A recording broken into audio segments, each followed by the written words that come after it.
আজকে যে বিষয়টি নিয়ে কথা বলবো সেটি হচ্ছে অন্তর্বর্তীকালীন সরকার ডক্টর মোহাম্মদ ইউনূসের হাতে আছে আর মাত্র 10 দিন।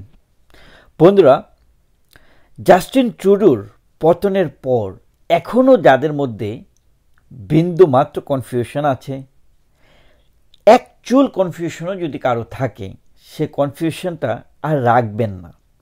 সত্যিকার অর্থে ডক্টর মোহাম্মদ ইউনূসের ভাগ্য নির্ধারণ হয়ে গেছে যেই দিন ডোনাল্ড ট্রাম্প বিশাল ব্যবধানে আসলে জয় লাভ করেন।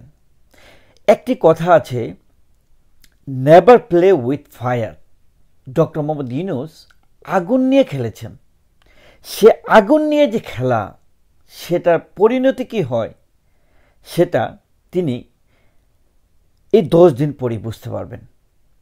এই ডক্টর মোহাম্মদ ইউনূস আসলে খেলতে চেয়েছিলেন, কিন্তু আসলে তিনি যে ময়দানে খেলার জন্য এসেছেন সে ময়দানে তিনি কখনো খেলেননি। যে খেলাটি তিনি খেলতে চেয়েছেন সে খেলা তিনি কখনোই খেলেননি। এখন বাংলাদেশের যে অবস্থা, সে প্রসঙ্গে যদি বলতে হয়, দুইটা দিকে আসলে আপনাকে লক্ষ্য করতে হবে।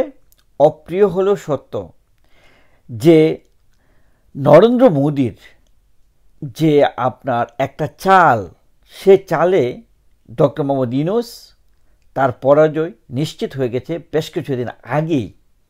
খেয়াল করে দেখবেন, বাংলাদেশের গুণী সাংবাদিক নুরুল কবির স্যারের সাথে যখন সাক্ষাৎকারটি রাখলেন ডক্টর মোহাম্মদ ইউনূস, তিনি কিন্তু তার পরাজয় স্বীকার করে নিয়েছেন। একতরফাভাবে তিনি আসলে তার পরাজয় স্বীকার করেছেন। This is the reality.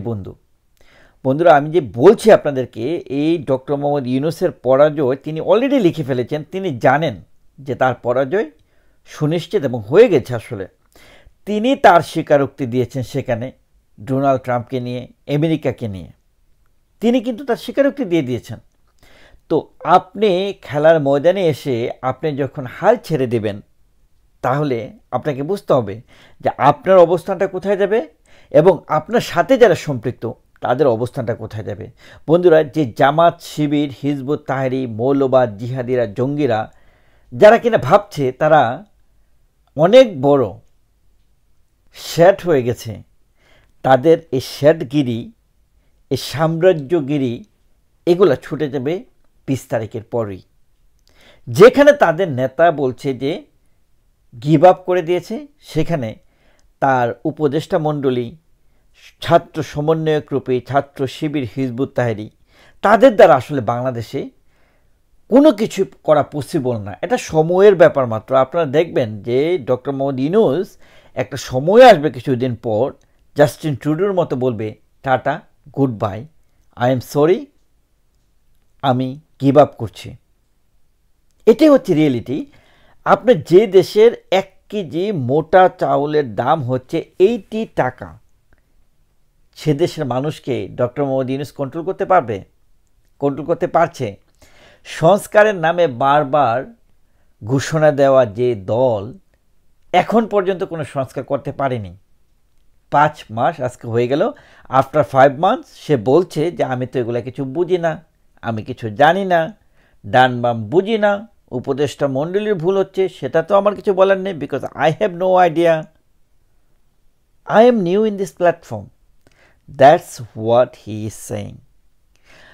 একটা আসলে বিষয় আপনারা খেয়াল করে দেখবেন যে শুরুতে যখন ডক্টর মোহাম্মদ ইউনূস এসেছিল, সে বলেছিল যে আই এম কনফিডেন্ট যে বাংলাদেশের বাংলাদেশের ভাগ্য পরিবর্তন তখনই করতে পারতো যদি তাদের ইন্টেনশনটা সৎ হতো, অনেস্ট হতো। তাদের ইন্টেনশনই প্রবলেম ছিল। শুরু থেকে মানুষকে হত্যা করতে হবে, -2 ফর্মুলাকে অ্যাপ্লাই করতে হবে। এই জামাত ইসলামের খপ্পর সম্পর্কে ডক্টর মোহাম্মদ ইউনূস কিছু জানে না। এই জো বাইডেনের নেতৃত্ব এবং তাদের আমেরিকার যে বলয় সম্পর্কে সে কোনো কিছু জানে না। যে কারণেই আজকে আমরা বাংলাদেশে দেখতে পাচ্ছি এত অরাজকতা, বা সেই যে অরাজকতা, বিশৃঙ্খলা বা অন্তর্বর্তীকালীন সরকার, তাদের অধ্যায় আর 10 দিনের মধ্যে ক্লোজ হতে যাবে। যেরকমটা জাস্টিন ট্রুডোর মতো মানে এত বলিষ্ঠ, যার ফ্যামিলি ব্যাকগ্রাউন্ড যদি দেখেন যে এত বলিষ্ঠ একটা ফ্যামিলির পক্ষ থেকে সে বেড়ে ওঠা, গড়ে ওঠা, তার জীবন কথা, তাকেই এভাবে মানে উইদাউট এনি ডিফারেন্স তার পরাজয় হয়েছে। তো ডক্টর মোহাম্মদ ইউনূস তো আসলে মানে একটা খেলার ময়দানে ন্যূনতম যারা কিনা আসলে পিছনের দিকের যে প্লেয়ার, সে প্লেয়ারের যোগ্যতাও তার নেই। তাহলে আপনারা বুঝতেই পারছেন যে আমি যে 10 ডেজের কথা বলছি, আমার কাছে মনে হয় যে 10 ডেজেরও বলার কিছু নেই আর আসলে বাংলাদেশের প্রেক্ষাপটে অন্তর্বর্তীকালীন সরকার, ডক্টর মোহাম্মদ ইউনূস পুরোপুরিভাবে ব্যর্থ। একই সাথে বলতে হবে জামাত ইসলাম, ছাত্র শিবির, হিজবুত তাহরির গল্প কথা আজীবনের জন্য বাংলাদেশ থেকে আসলে মুছে ফেলা হবে। আপনারা সেটা অতি শীঘ্রই দেখতে পাবেন। যে ভুলটি 1971 সালে হয়েছিল, সে ভুলটি আর 2024-25 এসে হওয়ার কোনো সুযোগ নেই। এইবার এভরিথিং ইজ ডকুমেন্টেড, যেটা আমাদের 1971 সালে প্রযুক্তি ছিল না, উই হ্যাড নো আইডিয়া কীভাবে কী ঘটেছিল, অনেক কিছু আমরা জানি না, অনেক কিছুই আসলে হাইড করা হয়েছে।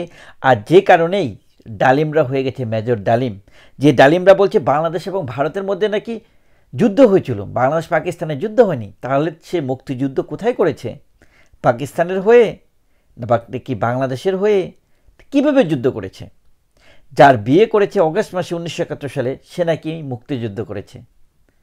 এইরকম ভণ্ডদেরকে বাংলাদেশের মাটিতে বিশ্বের যে কোনো প্রান্তে ছড়িয়ে ছিটিয়ে থাকুক না কেন, তাদেরকে তুলে এনে শাস্তির বিধান হবে।